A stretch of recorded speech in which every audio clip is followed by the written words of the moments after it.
Vamos para os destaques de hoje. Atlético vence Cruzeiro em clássico polêmico, dentro e fora do campo. Obras interditam o trânsito na região da Pampulha e semana promete onda de calor em BH e região metropolitana.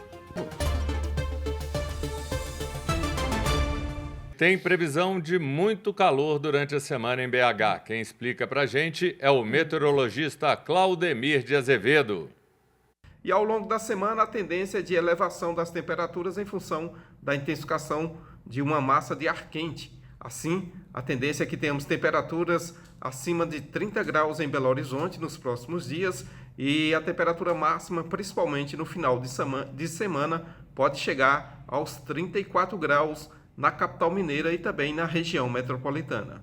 Não há previsão de chuvas para a semana e a tendência é que tenhamos calor em grande parte do estado de Minas Gerais, com destaque principalmente para as regiões Sul, Campo das Vertentes, Zona da Mata, Triângulo Oeste, região Central e toda a região metropolitana de Belo Horizonte.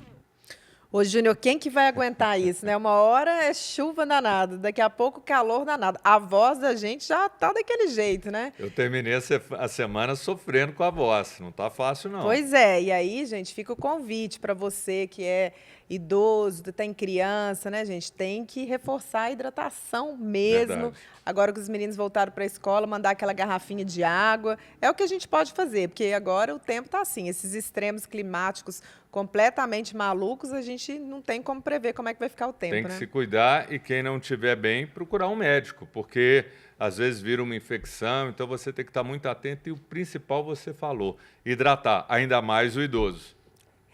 Vamos lá. Segunda-feira, gente, segunda-feira com volta às aulas. O trânsito já ficou aquela beleza, principalmente no anel rodoviário. E com um acidente grave hoje mais cedo entre uma moto e uma carreta, na altura do bairro Suzana, no anel, no sentido Rio de Janeiro. O motociclista foi parar debaixo da carreta e 2 unidades do Serviço de Atendimento Móvel de Urgência, o SAMU, prestaram atendimento. Os feridos foram levados para o Hospital João 23. Um motorista de 37 anos se envolveu em 2 acidentes em menos de 10 minutos no bairro Milionários, região do Barreiro, na madrugada de hoje. Primeiro, ele provocou o capotamento de um Fiat Argo perto do Hospital Municipal do Barreiro. Uma mulher de 40 anos teve ferimentos leves e foi socorrida em um hospital particular. Depois de provocar o primeiro acidente, o motorista do Polo seguiu adiante, sem prestar ajuda à vítima. E no mesmo bairro, bateu no muro da casa das Irmãs Dominicanas, na Avenida Olinto Meireles. A frente do carro foi destruída. O motorista ficou ferido e foi atendido por uma equipe do SAMU.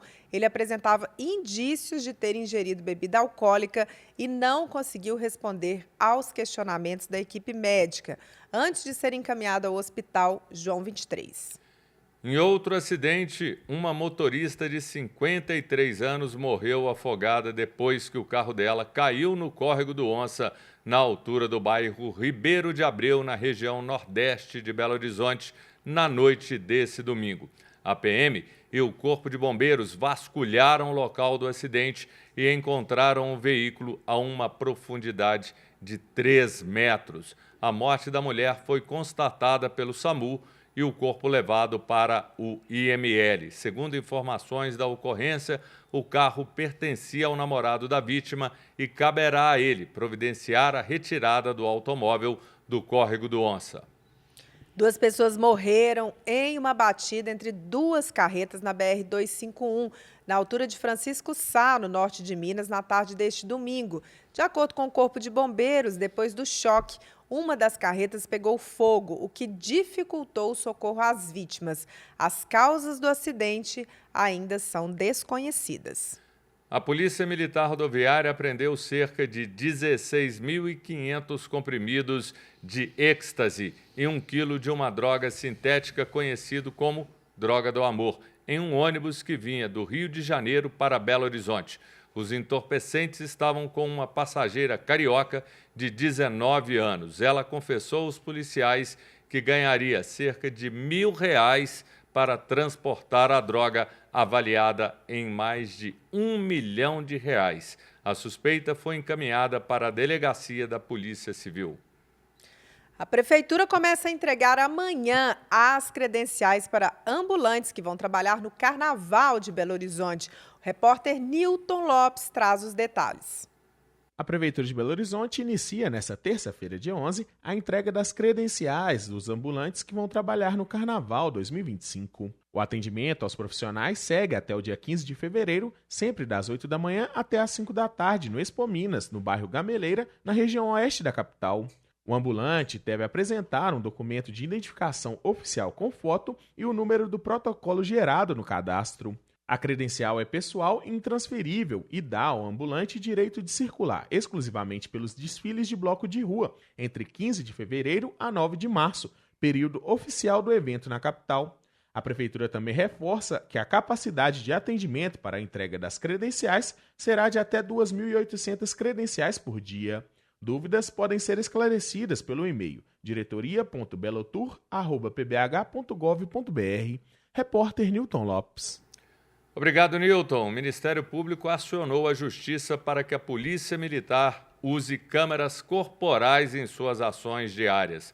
A Procuradoria alega que a medida deve aumentar a transparência e a segurança durante as ocorrências, além de proteger os direitos da população e dos próprios policiais. Na ação judicial, os procuradores argumentam que a PM Mineira tem mais de 1.600 câmeras e pedem que elas passem a ser utilizadas em até 30 dias pela corporação. Se o pedido feito pelos procuradores for atendido, o descumprimento da determinação de uso das câmeras pode resultar em multa diária de R$50 mil ao comandante-geral da Polícia Militar. Segunda-feira começa com interdição de trânsito na Pampulha. A repórter Letícia Bessa traz os detalhes. A partir desta segunda-feira, dia 10, a BH Trans interdita o trânsito da Avenida Otacílio Negrão de Lima, a orla da Lagoa da Pampulha, no cruzamento da avenida com a Alameda das Latânias, nos dois sentidos, no bairro São Luís. Neste caso, veículos que vêm da Avenida Pedro I pela barragem da Pampulha, no sentido centro, devem seguir pela Avenida Antônio Carlos, Avenida Santa Rosa e depois acessar a Avenida Otacílio Negrão de Lima. Já veículos que estão na orla da Lagoa devem acessar a Avenida Santa Rosa para chegar à Avenida Antônio Carlos. O motivo da mudança no trânsito são obras da Copasa, que chega à etapa final das intervenções de saneamento na orla da Lagoa. Na prática, será interligada nova tubulação ao sistema de esgotamento sanitário já existente. A previsão da BH Trans é que o trânsito seja liberado em 20 dias. Repórter Letícia Bessa. Obrigado, Letícia. Atlético vence o duelo contra o Cruzeiro de novo, com gols dele, gols de Hulk. E o filme Ainda Estou Aqui foi novamente premiado.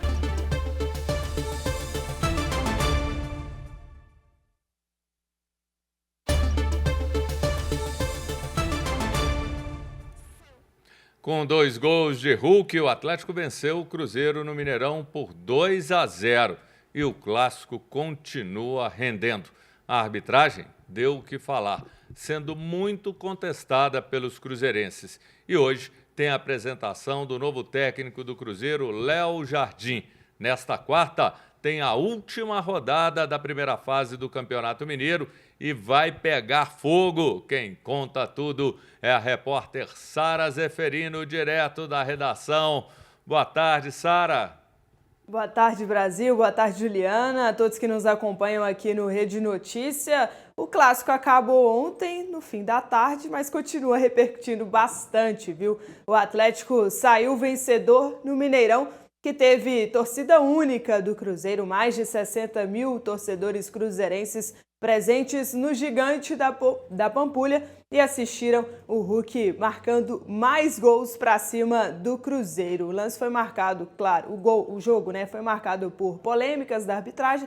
Daqui a pouco eu vou falar sobre isso. mas o Hulk foi o destaque da partida, marcando 2 gols. O primeiro, esse chute aí com a perna direita, contou com uma ajudinha do Cássio também, né? E depois o Hulk acabou iniciando a jogada, deu um passe para o Coelho, que apontava ali no canto esquerdo, né, do campo, recebeu de volta o passe, fazendo 2-0 para o Galo no Mineirão. Esse resultado adianta muito a classificação para o Atlético, mas tudo vai ser definido na última rodada da primeira fase, que será na quarta-feira, conhecido como depois de amanhã. Todos os jogos no mesmo horário, às 7h45 da noite. E é claro que a gente vai trazer as informações aqui ao longo desta semana. O Galo que vai enfrentar o Itabirito na última rodada. O Cruzeiro poderia ter cravado a vaga na semifinal, acabou desperdiçando essa chance, né? E vai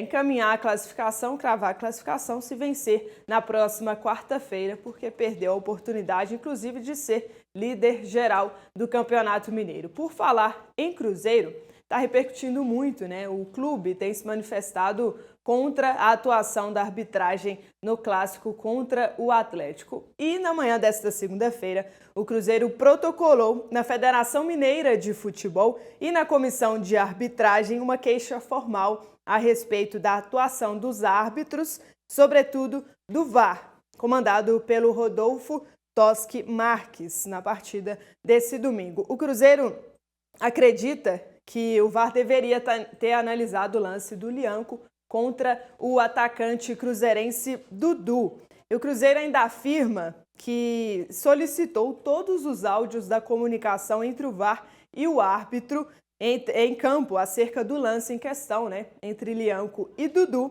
além de outros momentos cruciais na partida, como a revisão da jogada que culminou na expulsão do atacante Gabigol. Isso ainda vai repercutir, claro, até o fim do Campeonato Mineiro, muito provavelmente. Mas mudando de assunto, o Cruzeiro apresenta hoje, agora inclusive está rolando, a apresentação do novo técnico Leonardo Jardim. O português está sendo apresentado oficialmente nesta segunda-feira. Ele falou um pouquinho sobre o esquema que ele pretende utilizar, né?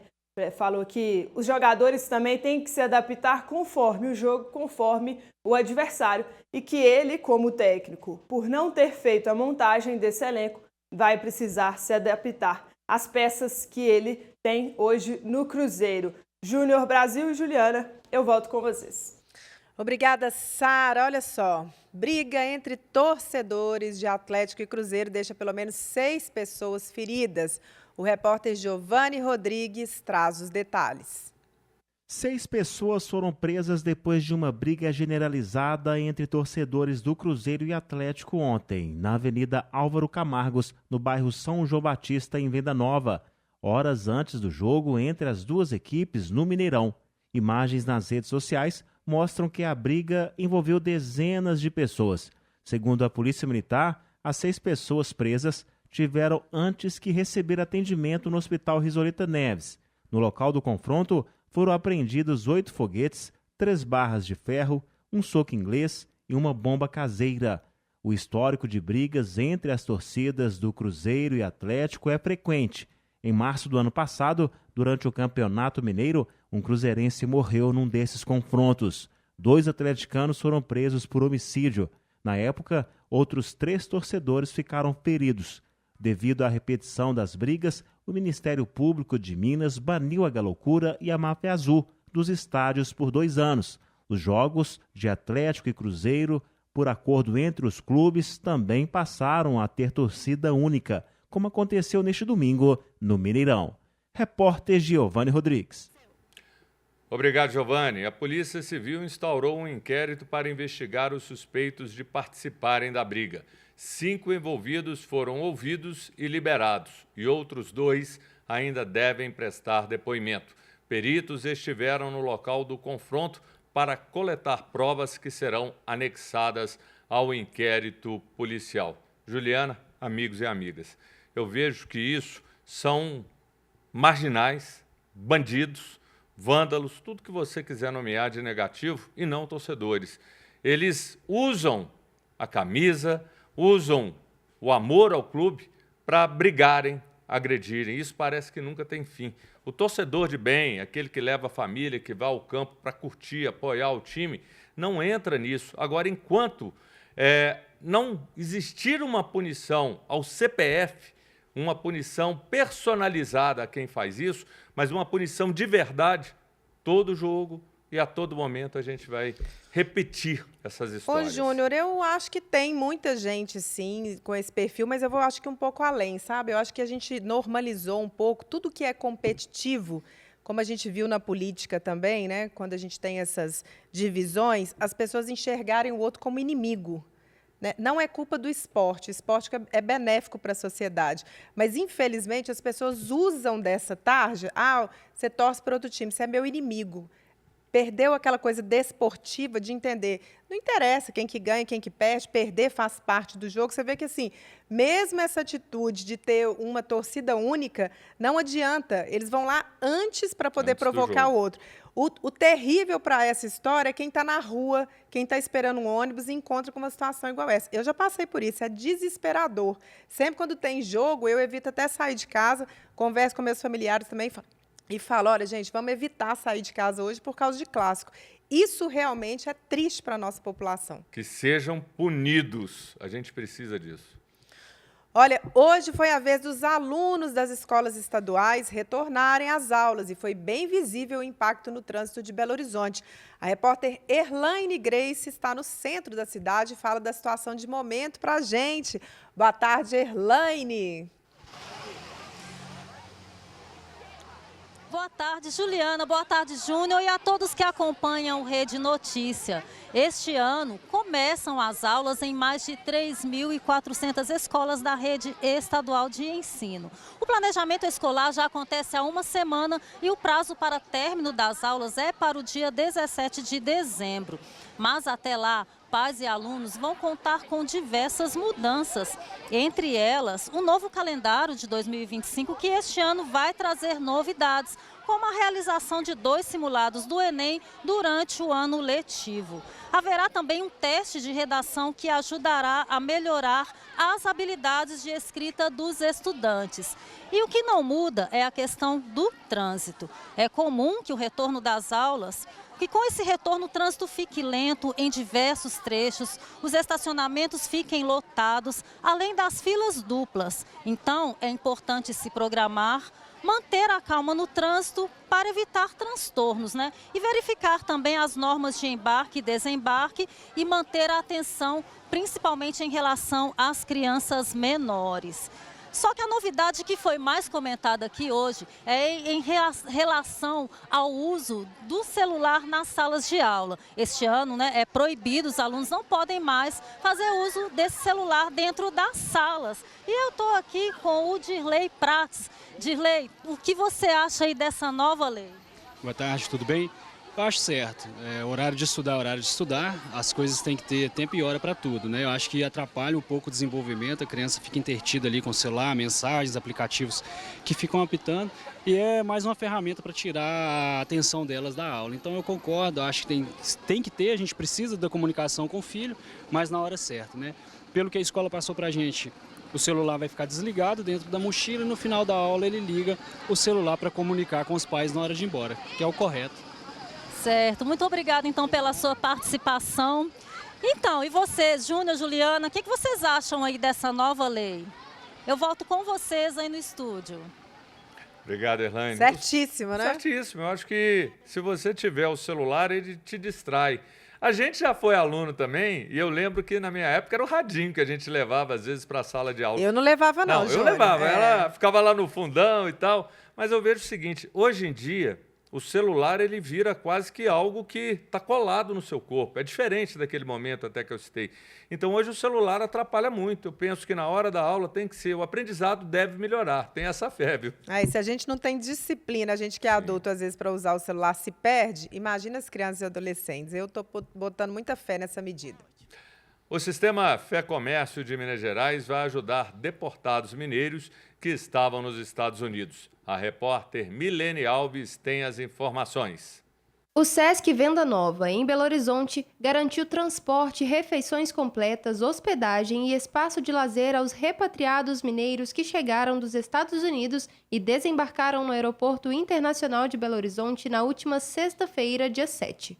Antes de chegar à capital, o grupo pousou no aeroporto de Fortaleza e de lá foram transportados até o aeroporto em Confins, em um avião da Força Aérea Brasileira e recepcionadas por equipes do governo de Minas. Nadim Donato é presidente do Sistema FEComércio Minas, Federação do Comércio de Minas Gerais, e também cita outros benefícios aos deportados do país norte-americano. Estamos preparados para no mínimo 3 dias de estadia dessas pessoas, podendo atingir aí até 10 dias, que foi a informação que a gente teve. Então, nós não temos a quantidade certa de pessoas, nem o número de dias. Além disso, o SENAC, que é nosso braço de aprendizado, nosso braço de qualificação e requalificação, poderá ajudá-los, não só aqui em Belo Horizonte, mas se essas pessoas que são de vários municípios de Minas forem para os seus municípios, nós podemos atendê-los lá. Então, durante a estadia deles no SESC, a nossa equipe do SENAC irá até lá perguntar para eles o que eles podem, ou querem, ou pretendem fazer de cursos. E esses cursos serão gratuitos para essas pessoas.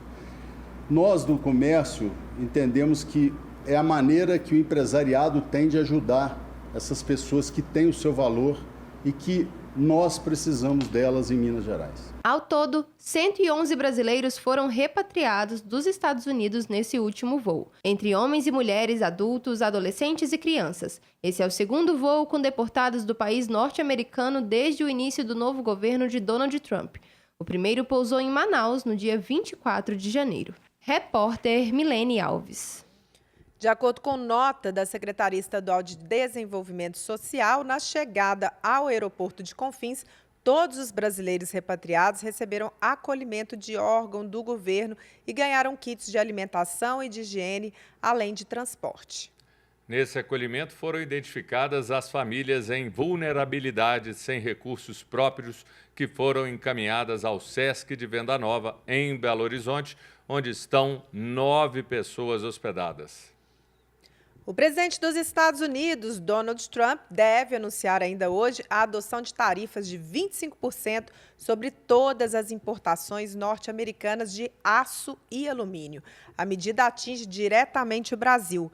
Em 2024, os Estados Unidos compraram cerca de 27 bilhões de reais em produtos brasileiros desse setor, o que representa quase 15% de toda a importação de aço e alumínio dos norte-americanos. Nesse segmento, o Brasil só perde para o Canadá, responsável por 24% das vendas para os Estados Unidos. O Papa Francisco passou a manhã de hoje na residência oficial do Pontífice, no Vaticano, depois de se sentir mal neste domingo durante uma cerimônia destinada a militares na Praça de São Pedro. O Papa foi diagnosticado com bronquite, ele sentiu falta de ar durante a homilia e pediu que o mestre de cerimônias terminasse a leitura do texto. Vamos conferir? E agora eu peço desculpas e peço que o outro sacerdote continue a leitura, porque estou com um pouco de dificuldade na minha respiração. Apesar das dificuldades para respirar, o Papa Francisco não suspendeu a agenda de hoje. Recebeu em casa representantes da Igreja Católica da Croácia, de Madagascar, da União Europeia e da Unesco. O filme brasileiro Ainda Estou Aqui, dirigido por Walter Salles, venceu neste fim de semana o Prêmio Goya 2025 na categoria de Melhor Filme Ibero-Americano. Essa é a primeira vez que uma produção brasileira recebe a maior premiação do cinema espanhol. Na 39ª edição do Goya, o filme concorreu com produções da Argentina, Uruguai, Chile e Costa Rica. Em carta lida na cerimônia, Walter Salles agradeceu à Academia de Cinema Espanhola e celebrou a conquista inédita para o Brasil. E se você quiser assistir Ainda Estou Aqui e outros filmes indicados ao Oscar, como Emília Pérez, A Nora, Conclave, produções como Mufasa, O Rei Leão e O Alto da Compadecida 2, você pode aproveitar a primeira edição da Semana do Cinema de 2025 até quarta-feira, depois de amanhã, dia 12 de fevereiro, com preços promocionais a R$10. As redes de cinema também terão combos especiais de pipoca e bebida. Os ingressos podem ser adquiridos nas bilheterias dos cinemas ou de forma virtual nos sites das empresas conveniadas. Eu fui ver o Ainda Estou Aqui, o Conclave, adorei, viu? Super indico. E você, Júnior? Eu vi o Conclave, gostei demais. Esse fim de semana, muito bom. É isso aí, gente. Termina aqui o Rede Notícia, uma produção da Rede Catedral de Comunicação. Não deixe de nos mandar sua mensagem ou vídeo no WhatsApp 31996802910. Contribua com Rede Notícia. O nosso jornal também está no YouTube, Rede Notícia. Lá você pode rever todo o conteúdo. Até amanhã. Uma semana especial.